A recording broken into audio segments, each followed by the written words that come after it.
Assalamualaikum and hi. Today I am with three others members. We present about gravimetric determination of chloride.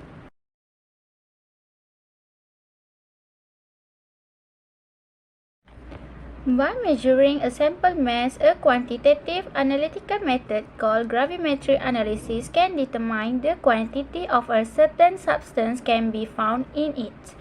The quantity and the substance mass are directly related. Using this procedure, the analyte is converted into a solid compound of a known composition and the mass of the end product is determined. The measurement of a compound chloride contained in an illustration of a gravimetric analysis. A cation that combines with chloride to generate an insoluble compound must be located in order to do a gravimetric analysis. Next, I will introduce to all of you about the types of gravimetric analysis. Gravimetric analysis have four types, which are precipitation gravimetry, volatilization gravimetry, electrogravimetry, and thermogravimetric. Firstly is precipitation gravimetry. The analyte is separated from a solution of the sample as a precipitate and is converted to a compound of known composition that can be weighed, or known as the analyte is converted to a sparing soluble precipitate that is then filtered, washed free of impurities, and converted to a product of known composition by suitable heat treatment and weight. Precipitation gravimetry uses a precipitation reaction to split one or more parts of a solution by incorporating right into a solid or strong solution. Second is volatilization gravimetry. Volatilization gravimetry includes isolating components of our mixture by means of heating or chemically decomposing the sample. The analyte is separated from other constituents of a sample by converting it to a gas of known chemical composition that can be weighed. For example, is determination of the sodium hydrogen carbonate content of antacid tablet. Sulfides and sulfides can also be determined by volatilization. Hydrogen sulfide or sulfur dioxide evolved from the sample after treatment with acid is collected in a suitable absorbent. Finally, the classical method for the determination of carbon and hydrogen in organic compound is a gravimetric volatilization procedure in which the combustion product of water and carbon dioxide are collected selectively on weighed absorbents. The increase in mass serves as the analytical variable. Third is electrogravimetry. Electrogravimetry is a method used to split and quantify ions of a substance, commonly a metal. The analyte is separated by deposition on an electrode by an electrical current. Last but not least is thermogravimetric. Thermogravimetric is a technique of thermal analysis in which changes in physical and chemical properties of a substance are measured as a function of increasing temperature or as a characteristic of time. This is an example of result of gravimetric determination of chloride. In the chloride analysis, the amount of chloride in the anion sample was determined by multiplying the precipitate mass of the anion with the ratio of chloride atomic mass to silver chloride atomic mass, resulting in 0.0846 grams of chloride. Furthermore, the percentage of chloride in the sample was calculated by dividing the mass of chloride and the mass of the anion and multiplying the result by 100%, yielding a percentage of 43.42%.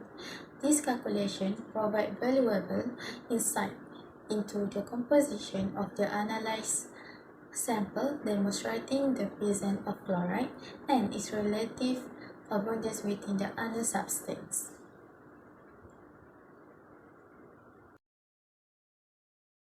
So now we proceed to the methodology. First is preliminary treatment. If you want to know, preliminary treatment is the preparation of a solution that contains sample. Next is precipitation. Precipitation is analytical technique that use a precipitation reaction to separate ion from a solution.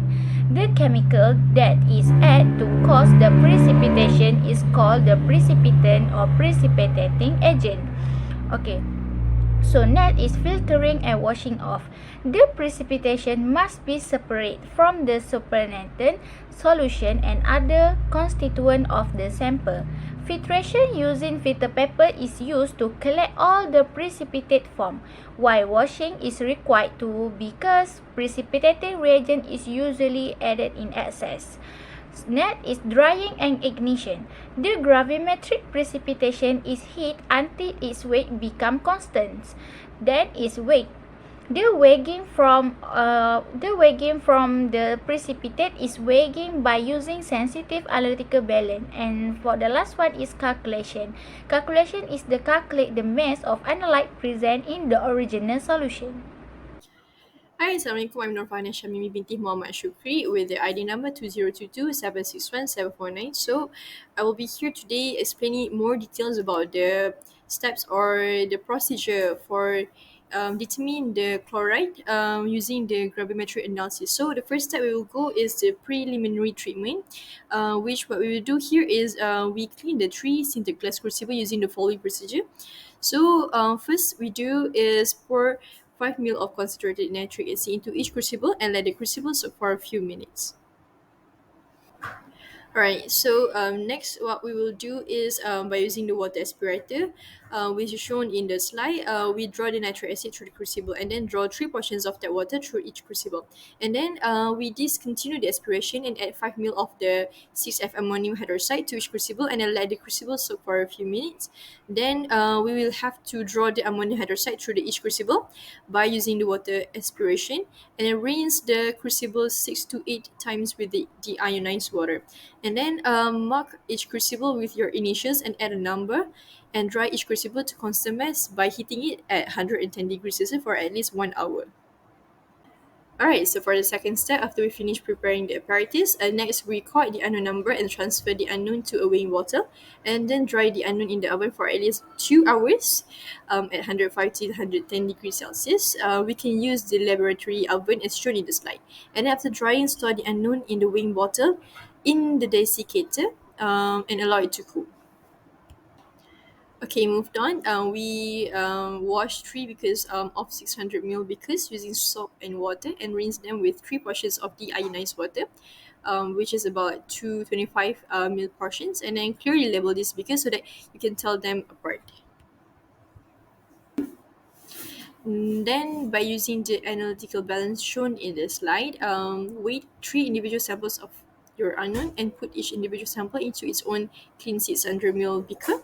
And then you must weigh the sample to 4 decimal places, and each sample should be between 0.15 and 0.2 grams. And then sample that is slightly above 0.2 grams or below 0.15 gram will work, but samples significantly outside the indicated range should be avoided. Alright, moved on to the second step or the second part of the gravimetric analysis, which is the precipitation. So in precipitation, what we will do is we dissolve each sample in about 100 ml of deionized water containing 2 to 3 ml of F nitric acid. And then in order to obtain a large amount or large size of the precipitate, we must slowly, with stirring at 0.2 F silver nitrate to each solution until the HCl is observed to coagulate. Then add 3 to 5 ml additional silver nitrate. And then continue with heat the solution to almost boiling point and digest the solid for about 10 minutes. And then alternately, you can digest the precipitate at room temperature overnight or in your locker. Alright, moved on to the third part of the gravimetric analysis, which is the digestion of the precipitate. So what we will do here is we check for the completeness of the precipitation by adding a few drops of silver nitrate to the supernatant liquid, and then if further precipitation occur, add 3 more ml of the silver nitrate, and then digest the solution for an additional 10 minutes. And test for the completeness of the precipitation. And then repeat this step as often as necessary until no further precipitation occur. And then in case if you have any excess or the unused silver nitrate, please make sure to pour the unused silver nitrate into the waste container. And do not return the unused silver nitrate to the reagent bottle as this may cause the contamination. And cover each beaker with a watch glass and store for at least 2 hours or preferably until the next day. Alright, so for the fourth part of the gravimetric analysis, we will do the filtration and washing. So here, decant the supernatant liquid through a weighing filtering crucible and wash the precipitate while it is still in the beaker with a cold solution, which is wash liquid containing 2 to 5 ml of the F nitric acid per liter of the ionized water, and decant this washing through the filtering crucible. And then using a stream of wash liquid and a rubber placement, transfer all the precipitate to the filtering crucible, and once all of the precipitate is transferred, wash it with 20 ml of the wash liquid. And lastly is by using additional wash liquid, wash the precipitate and collect a few millimeters of the used wash liquid in a test tube, and then add 2 drops of the hydrochloric acid to the test tube. If a precipitate form, which means it indicates the presence of the free civil ion, continue washing until no precipitate is formed using this test. Alright, so the fifth part of the gravimetric analysis, which is we will do is dry and ignition. So basically, we will dry the precipitate at 105 to 110 degrees for at least 2 hours, and then cool the crucible in the desiccator. In the desiccator we shown in the slide. Alright, so next we move on to the sixth part of the gravimetric analysis, which is the weighing. So in weighing, we will have to determine the mass of the crucible and their content with the analytical balance. So the cycle of heating was repeated until the consecutive weighing agreed within 0.2 milligram. Alright, so for the last part of the gravimetric analysis is the calculation. So which we use this formula to find the percentage of the purity of the chloride in the sample. So basically, we calculate the percentage of the chloride in the sample, and after the experiment has been completed, remove the precipitate from the filtering crucible and transfer them to the silver chloride waste container located in the waste hood, and then clean the crucible as described as the beginning of the procedure. For the conclusion, in the experiment of using gravimetric analysis to determine the chloride content of an unknown salt, the percentage of chloride in the sample was determined to be 43.42%. Notwithstanding the experiment's general success, many drawbacks were identified, such as the possibility of contamination during the filtration process and the requirement for meticulous management of the experimental setup to avoid precipitate loss. This element could have played a role in the small amount of variation in the outcomes that was noted.